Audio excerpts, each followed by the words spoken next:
sobre el plebiscito de la seguridad social que se va a votar junto a la elección de octubre, un presidente del Frente Amplio dio libertad de acción. De los 3 sectores políticos más votados en las elecciones internas, 2 no apoyan el plebiscito: el Movimiento de Participación Popular y Serenistas, que apoyaron la candidatura de Yamandu Orsi.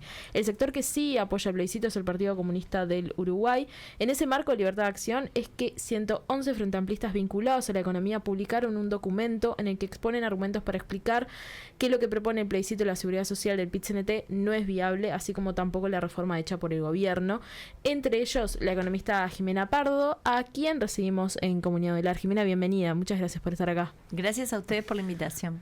Bueno, primero que nada, ustedes plantean en el documento que la reforma de la seguridad social que hizo el gobierno es injusta, pero a su vez indican que el plebiscito que reforma la Constitución tampoco es la solución. Y ahí justamente preguntarte, ¿por qué no ninguna de estas dos soluciones es la manera? Bueno, porque en el mundo real lo binario a veces no necesariamente lo... En realidad nosotros lo que estábamos inquietos, digamos, o un poco en función de que también desde la izquierda o desde personas que somos frente amplistas desde siempre y con argumentos no solo de el monto que eventualmente implica la iniciativa del plebiscito, sino cómo asigna esos recursos, o sea, en quién los gasta y a quién destina esos recursos, era que teníamos inquietudes y queríamos poner arriba de la mesa y que se visibilizara que en realidad el Frente Amplio había dado libertad de acción, que era algo que tampoco estaba, o sea, estaba claro, pero en la gente menos informada había como una cierta confusión.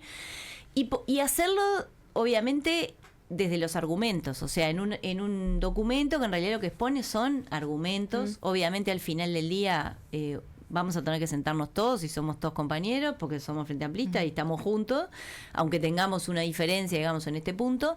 Y también destacar en eso que desde los Frente Amplistas no es que compartimos, porque a veces desde el gobierno también se hace un juego donde, por esto están con nosotros. No, nosotros no compartimos la reforma del gobierno. Tenemos objeciones al aumento de la edad, tenemos objeciones a una cantidad de cosas que la reforma del gobierno no solucionó, como por ejemplo el financiamiento o asegurar el acceso a la jubilación a personas que van a llegar a los 70 años de edad sin el mínimo de 15 años de aporte.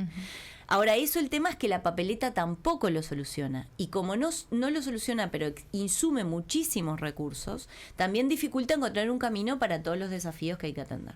Entonces, desde ese punto de vista, que se visualizara que el Frente Amplio tiene un acuerdo mayoritario, que es ir por un diálogo, y un diálogo expeditivo, porque no es para tirarla al lobo. Yo acá siempre doy el ejemplo. La ley del 2008, que ustedes son muy jóvenes, pero flexibilizó el acceso a la jubilación. Y estaba pensando en el trabajo a los 8 años.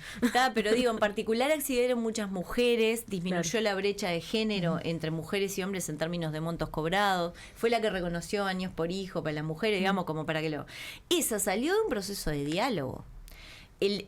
Hubo otra ley en 2013 que solucionó, entre otras cosas, problemas de cómo venía funcionando el régimen de ahorro individual. Entonces, no es que, digamos, no se hizo nada o que los procesos de diálogo nosotros lo decimos como para sacarla de la cancha y que no. Va a ser algo expeditivo. Hay un compromiso unánime en el Frente Amplio de ir por edad, cobertura, o sea, acceso a la jubilación, financiamiento, temas unipersonales, personas que trabajan en términos independientes, que está creciendo en el mundo, creciendo en los jóvenes, que hoy tienen formas de aportación que no tienen nada que ver, digamos, a veces con lo que ganan, y tienen derechos a los que no acceden comparados con un trabajador dependiente. Por ejemplo, lo que puede ser como un seguro de inactividad o de desempleo o de baja actividad. Entonces, todos esos son temas sobre los que el Frente Amplio tiene un compromiso unánime. Y bueno, la idea del documento era que se visualizara que desde la izquierda hay personas que entendemos que la reforma del gobierno tiene problemas, pero que el plebiscito no es la solución. No solo porque no los atiende o no los atiende bien, sino porque no va a cumplir las promesas, como decimos nosotros, ¿no? Por ejemplo, ¿quiénes llegan a los 60 años de edad con 30 años de aporte? Que es lo que establece la papeleta, porque el problema de la papeleta no es la edad, es los años de aporte, que exige que a 60 le pone 30 años de aporte. Llegamos los trabajadores que estamos mejor, o sea, personas como yo, que a los 60 años juntamos 30 años de aporte porque hemos trabajado en forma continua, en salarios en formas de trabajo estables, etcétera. ¿Quiénes no llegan? los trabajadores de menores salarios, en especial las mujeres, que se retiran del mercado de trabajo cuando tienen hijos, sobre todo las de menor nivel educativo, las de contextos más vulnerables. Ustedes me dirán, bueno, pero eso no evita, o sea, vos podés darle a esa gente y después no evita que al resto que no llega le armes otra cobertura. Bueno, el problema es que la papeleta es muy costosa. Insume de acá a 20 años, de pique, $1.500 millones más inicialmente de costo adicional, y de acá a 20 años, que es cuando ustedes ni siquiera van a haber llegado capaz que a la mitad de su vida laboral, todo un presupuesto de la educación por año, incremental a lo de hoy. Entonces, no es que uno no quiera buscarle una solución a esa gente, el tema es que al final del día los recursos son limitados. Entonces, si nosotros destinamos recursos a estas personas, otro tema que en general también tiene problemas y dos objeciones. La papeleta establece que se equipara el salario mínimo nacional, la jubilación mínima, las pasidades mínimas con el salario mínimo nacional. Acá, aclarar, desde la izquierda, el Frente Amplio tuvo una preocupación en sus gobiernos y lo hizo, triplicó el salario mínimo y triplicó la pasidad mínima. O sea, no es que no haya una intención o no se comparta el postulado. Lo que nosotros observábamos es que poniendo estas dos cosas juntas en la Constitución no vamos a llegar a ese camino. ¿Y por qué? Dos cosas. La primera es, la papeleta establece que ninguna jubilación ni pensión, punto 6 de la papeleta. Esto es prestaciones, no personas. ¿Esto qué quiere decir? Que si yo, por ejemplo, tengo una jubilación de 80.000 pesos de cualquier caja que está fuera de BPS y una jubilación de 19.000 pesos de BPS porque di clase, por ejemplo, acá en la universidad y aporté poco. Si sale la papeleta, a mí me van a subir 3.200 pesos. Tengo un jubilado que tiene una única jubilación de BPS de 22.300 pesos, no le vamos a subir nada, porque está en el salario mínimo nacional. Entonces, no solo hay un problema de cuánto gastamos, sino también de cómo lo gastamos. Estamos asignándolo a personas que no son las que más lo necesitan. ¿Y qué problema tiene asimilar estas dos cosas juntas? En la historia, ustedes de nuevo son muy jóvenes, pero hasta el 2004, que obviamente no gobernaba el Frente Amplio, estas dos cosas iban juntas, la pasidad mínima y el salario mínimo. ¿Qué pasó? ¿Qué nos dice la historia que pasó? Los gobiernos de la época deterioraron el salario mínimo para deteriorar las jubilaciones mínimas, entonces el salario perdió 65% en términos de poder de compra. Ergo, estamos poniendo en la Constitución un incentivo para que el gobierno, que eventualmente puede no ser el Frente Amplio, deteriore el salario mínimo. Y acá de nuevo un argumento, a veces se dice, pero nosotros nos queremos asegurar jubilarnos a los 60, nos queremos asegurar que suba la pasidad mínima. Porque ya sabemos que si gana el Frente Amplio lo hace, el tema es si gana otro. Bueno, si gana otro, el problema es que le estamos dando un incentivo para que lo deteriore, no para que lo suba. Entonces, bueno, un poco el documento lo que quería poner eran argumentos y explicar alguna serie de problemas que nosotros le vemos a la papeleta y por qué, compartiendo los postulados de nuevo, queriendo encontrar una solución a la suba que hizo la ley del gobierno de la edad, que es 65, que no nos parece razonable, que muchos trabajadores van a perder antes el trabajo y va a haber que atenderlos, entendemos que el camino es el del diálogo y una ley que por la vía de la ley asigne mejor los recursos. O sea que hoy por hoy las opciones, si tengo que pensarlo así en términos de, bueno, en lo que estamos, es la situación, esta reforma que hace el gobierno, lo que propone el PIT-CNT, el sistema anterior o una nueva ley. En realidad el Frente Amplio ya tiene un compromiso a una nueva ley. Y no es que, lo que pasa que esa nueva ley que identifica desafíos como este que, por ejemplo, yo les decía, el de los trabajadores unipersonales, concederles derechos que hoy no tienen, el de las personas que van a llegar a 70 años de edad sin un acceso a la jubilación. Eso ni la ley de gobierno ni la papeleta, y el Frente Amplio tiene el compromiso. El tema es que obviamente ese compromiso tiene un marco sin papeleta y otro marco con papeleta, porque obviamente estos temas que hemos identificado para solucionarse requieren recursos. Y si uno de antemano tiene muchos recursos comprometidos y especialmente asignados a personas que no son las que más lo necesitan, bueno, obviamente el diálogo que está comprometido, pero bueno, tiene otro escenario, porque los recursos van a ser más limitados. Otro de los puntos de la papeleta, obviamente, es eliminar la SAFAP, ¿no? El régimen de ahorro individual. Ahí, ¿cuál es la postura de los 111 frente amplistas por el no? Bueno, la postura es que se está confundiendo permanentemente, y eso es una cuestión histórica ya en Uruguay, lo que es el instrumento ahorro individual con quien lo administra, que es la AFAP. ¿Cómo está hoy el sistema en Uruguay? El sistema en Uruguay siempre tiene 3 pilares. Uno que es de subsidios, que no necesariamente uno contribuyó, pero entonces atiende a personas o que contribuyeron muy poco o que no contribuyeron por sus situaciones particulares de vida. Después tenemos un pilar más, que es el más fuerte, que es el que se llama el de las contribuciones. Yo aporto. El 70% de los aportes patronales y personales queda en cabeza del BPS. O sea que ese pilar es el más fuerte, es el que paga la prestación básica y es el que se llama de solidaridad intergeneracional. Estos son muy buenos. Por suerte Uruguay no lo eliminó cuando reformó en el 96 el sistema, que en otros países de América se hizo, porque son sistemas que llegan a toda la población y esto es muy bueno. ¿Qué problemas tienen? Bueno, yo ahí siempre explico con un ejemplo. Estos sistemas sufren mucho cuando la población va envejeciendo. ¿Por qué? Yo hoy con mis aportes contribuyo a pagarle la jubilación a mi papá. ¿Cuál es el compromiso implícito ahí? Que mis hijos, que tienen más o menos la edad de ustedes, el día que yo llegue a jubilarme, con sus aportes van a pagar parte de mi jubilación. El problema ahí que es que cada vez tenemos menos hijos y cada vez las personas mayores vamos viviendo más. Entonces, obviamente, estos sistemas van requiriendo cada vez más contribuciones de rentas generales y de impuestos de todos. No es que esto esté mal, nadie lo está cuestionando.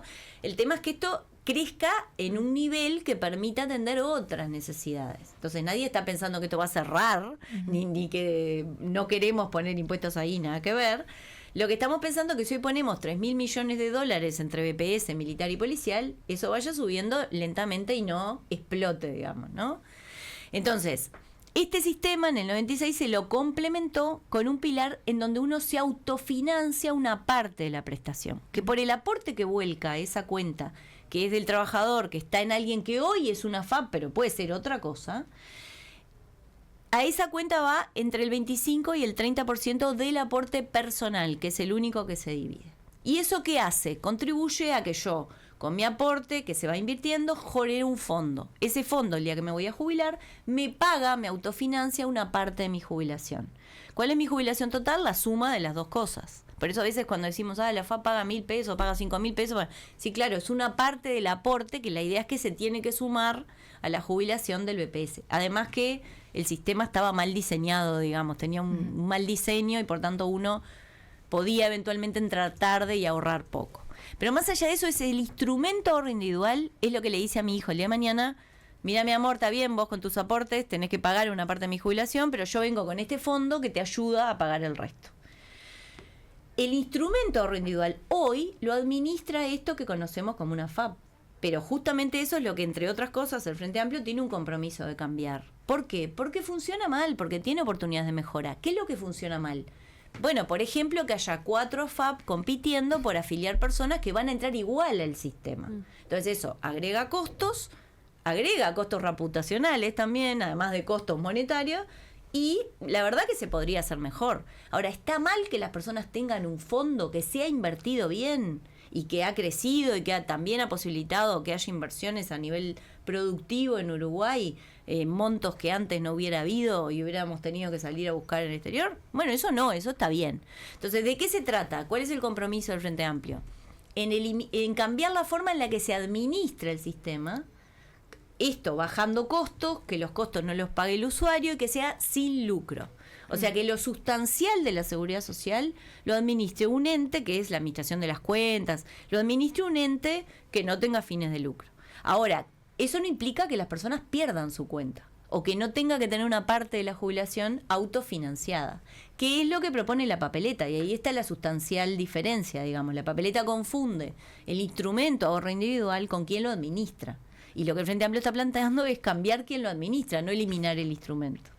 Antes de entrar en el sistema que tenemos hoy, ustedes en el punto 4 proponen que es necesario fortalecer y potenciar, y lo estoy leyendo textual, un sistema multipilar con 3 componentes: solidario, en lo contributivo, de reparto intergeneracional, que es el contributivo que recién explicabas, y el de ahorro no lucrativo. En realidad no es nosotros, el programa del Frente Amplio. Perdón, el programa del Frente Amplio. O sea, lo que nosotros hicimos fue recopilar el programa. Exactamente. Pero bueno, en este documento, el punto 4 de este documento es lo que expresa. ¿Qué implica este sistema multipilar si lo vamos a pensar a futuro? Bueno, en realidad aclarar que el sistema multipilar Uruguay lo tiene hace mucho tiempo, es una construcción histórica y lo ha ido modificando y reformando. Porque eso es lo otro importante, de que las cosas no queden rígidas en la Constitución. Y yo siempre aclaro esto: hoy tenemos trabajadores como yo, que tenemos toda la vida hemos aportado, tenemos trabajos estables, remuneraciones más altas.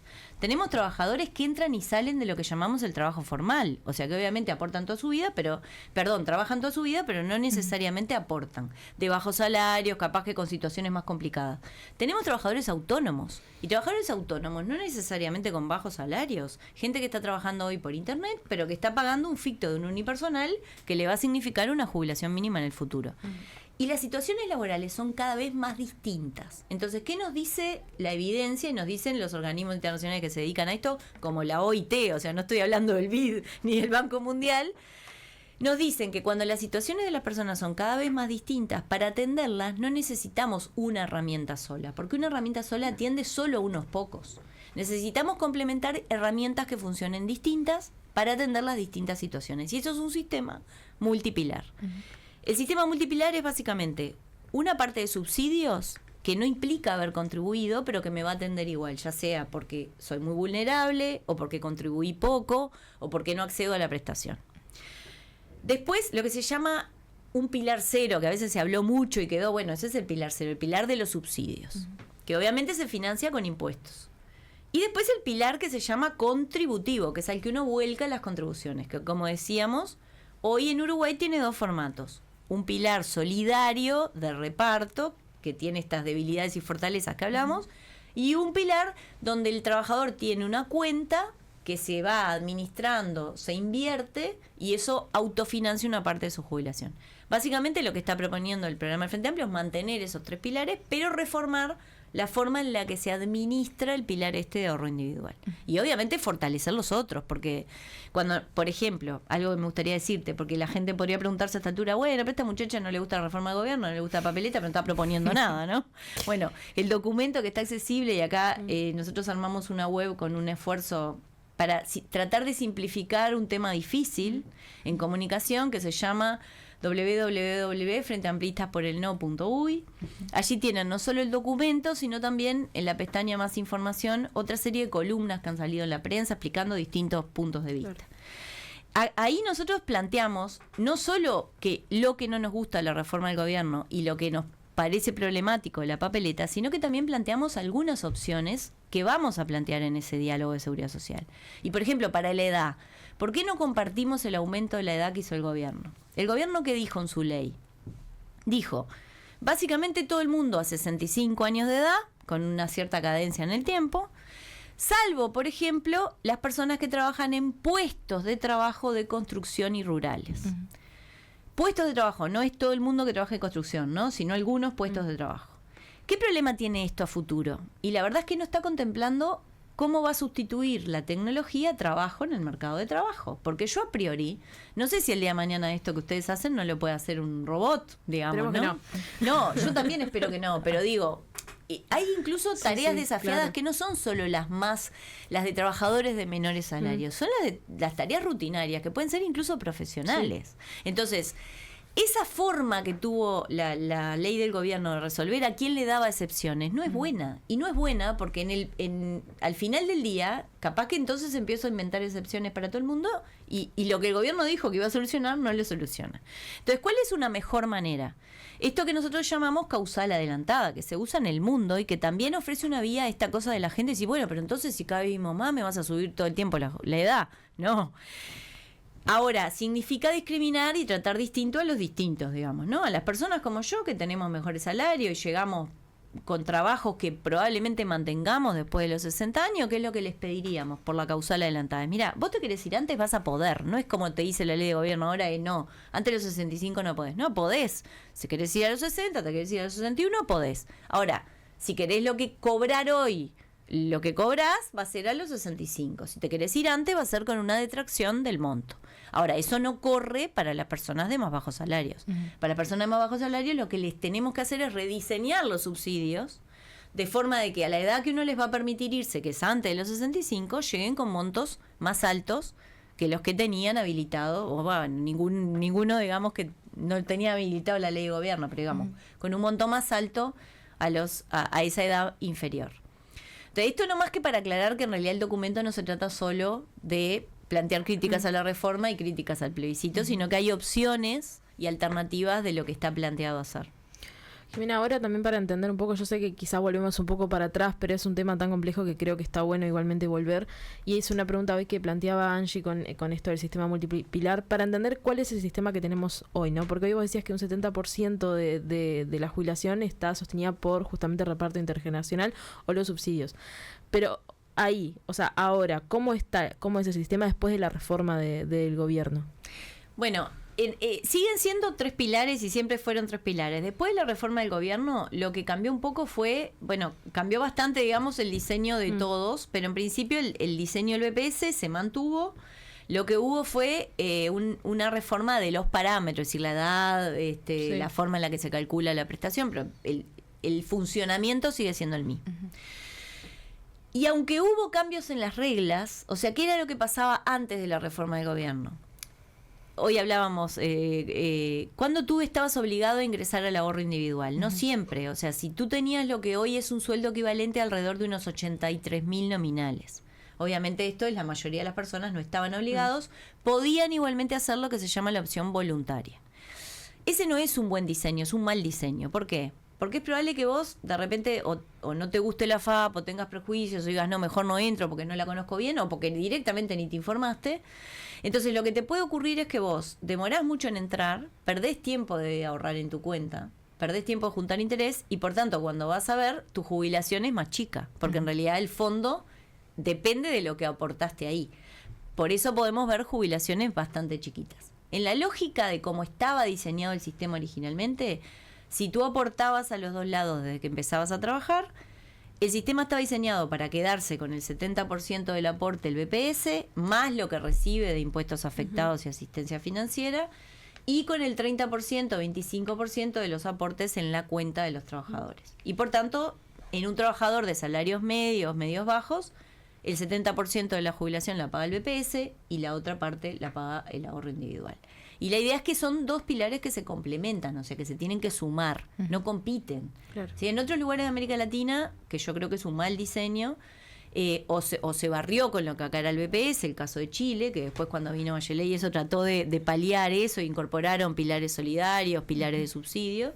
En otros lugares se hicieron sistemas que competían, que también es muy malo. En Uruguay la lógica es que deberían sumarse. ¿Qué fue lo que cambió con la reforma del gobierno? Bueno, ahora entraron todas las otras cajas, o sea, antes era solo el BPS que tenía un sistema mixto, ahora entraron todas las otras cajas, todos los trabajadores que se afiliaron a cualquier otra caja, salvo la notarial, que va a entrar en un plazo de 3 años, a partir del 1 de diciembre del año pasado. Y además, uno empieza a aportar no bien ingresa. Ya no hay un requisito de sueldo. Lo que sí se cambió, que al ahorro individual va 1/3 del aporte directamente, que antes era un poco distinta a la distribución, claro, dependiendo si uno hacía o no la opción voluntaria. Claro. No, bueno, ahí una de las cosas que surge mucho, sobre todo en redes sociales, y creo que está bueno como traerlo para esclarecerlo, es que, bueno, la FAP paga muy poco, vos lo mencionabas hoy temprano. ¿Cuál es el motivo por el que la FAP paga tan poco y cómo se explica eso, digamos, al momento de, bueno, vos ver tu jubilación final, ¿no? Básicamente porque si tú mandas 1/3 del aporte, primero son sistemas que funcionan con lógica distinta, pero la explicación grande es, el BPS hoy, lo primero que tenemos que saber es, la mayoría de los jubilados y pensionistas del BPS están jubilados y pensionados por leyes anteriores al régimen mixto. O sea, recién en el BPS jubilados por el régimen mixto, o sea, con AFAP, hay un 16%. O sea que las jubilaciones promedio del BPS todavía tienen mucha parte de un régimen sin AFAP. Las jubilaciones del BPS con AFAP obviamente van a ser más bajas porque hay una parte que va a pagar el ahorro individual. Es lógico que si uno manda al BPS el 70% de su aporte, ¿por qué? Porque va una parte del aporte personal, pero va todo el aporte patronal, más impuestos afectados y asistencia financiera. Y manda una partecita más chica al ahorro individual, es lógico que el ahorro individual está diseñado para que pague una menor parte, digamos, un complemento de la jubilación grande y no la mayoría. Obviamente yo lo entiendo y me parece de lo más razonable. Uno agarra el recibo del BPS, porque además se pagan los dos en el mismo recibo, y ve jubilación BPS 20.000, jubilación por AFAP 5.000, o no sé, o 7.000, y esto es una porquería, porque uno tiende a comparar los montos, toda esta explicación súper compleja de qué aporte mando a cada pilar, de para qué está diseñado, de que tiene que sumarse, es parte de lo que creo que también una reforma futura debería atender, porque uno no puede ir contra lo cognitivo de las personas, ¿no? Entonces ahí hay algo que va a juzgar, que tiene que ver más con lo que obviamente está comparable a primera vista. Dicho esto, de nuevo, el sistema anterior que te permitía entrar tarde o aportar poco, porque si tú no hacías lo que se llamaba la opción por 8, mandabas muy poquito a la cuenta, permite jubilaciones que de repente pueden ser 2 pesos, 3 pesos, o sea, eso puede ocurrir porque el diseño anterior era malo. Jimena, ahora hay otro tema que nos gustaría abordar también, porque esto es un tema que podemos seguir hablando muchísimo rato. Hay otra de las cosas que indican ustedes que el plebiscito, si se aprueba, blindaría la caja militar por Constitución. Entonces, ahí, ¿en qué sentido la blindaría? Bueno, ahí los voy a remitir a una columna del doctor Rodríguez Ascue, que es del 25 de abril de este año, salió en La Diaria, y hay también un documento técnico de Etcétera, hecho por él, que está colgado, todo colgado en la web. Porque no es lo que decimos nosotros, digamos, es lo que él dice, que es especialista en Derecho del Trabajo y Seguridad Social. También consultamos otras personas, pero esta es la que está disponible a nivel público. Y lo que él interpreta es que, y descarto que no era la intención de los promotores de la papeleta, o sea, acá quiero aclarar que creo que hay un problema de redacción que va más allá de lo que era su intención original. Pero bueno, por cómo quedó redactada la papeleta, en la disposición transitoria 5 apóstrofe, básicamente lo que hay es un congelamiento del estándar de protección, como le llama él, y bajo su interpretación ese congelamiento alcanza también a las cajas que están fuera del BPS, y por tanto todos aquellos beneficios, por ejemplo, un aguinaldo para viudas de retirados militares, que esta reforma del gobierno le concedió como un beneficio nuevo que no había y que no tiene ninguna otra viuda del resto del sistema, bueno, no se podría sacar bajo la interpretación del doctor Rodríguez Ascue. ¿Hay intenciones, antes de que cerremos, de tocar algún aspecto de la caja militar entonces? Bueno, el Frente Amplio a lo largo de, mientras participó del proceso que fue convocado y concurrió, aunque rechazó la reforma, participó del proceso de la reforma. Parte de la base de su rechazo era que, por ejemplo, el gobierno estaba diciendo que para la caja bancaria o la caja presional se requerían transiciones más aceleradas que la que se estaba planteando en general, porque tenían problemas financieros, pero que, por ejemplo, una caja a la que le ponemos un punto del PIB todos los años, no se estaba planteando una transición más acelerada. Entonces, obviamente, intenciones hay. Justamente porque lo que nosotros vemos como una injusticia es que si uno plantea la misma transición en el tiempo y con los mismos parámetros para organismos que parten todos de distintos grados de privilegio, lo que hace es mantener esos grados de privilegio en el tiempo bastante más tiempo. Pero un ejemplo, por ejemplo, es este tema del aguinaldo para las viudas que aprobó la reforma nueva del gobierno. Jimena Pardo, economista y especialista en seguridad social, muchísimas gracias por estar en Comunidad Velar. Por favor, y espero que se haya entendido, tema complejo y uno habla medio a veces rápido, capaz que... No, fue bastante claro, muchas gracias. Por favor, gracias a ustedes. Ya volvemos con Comunidad Udelar.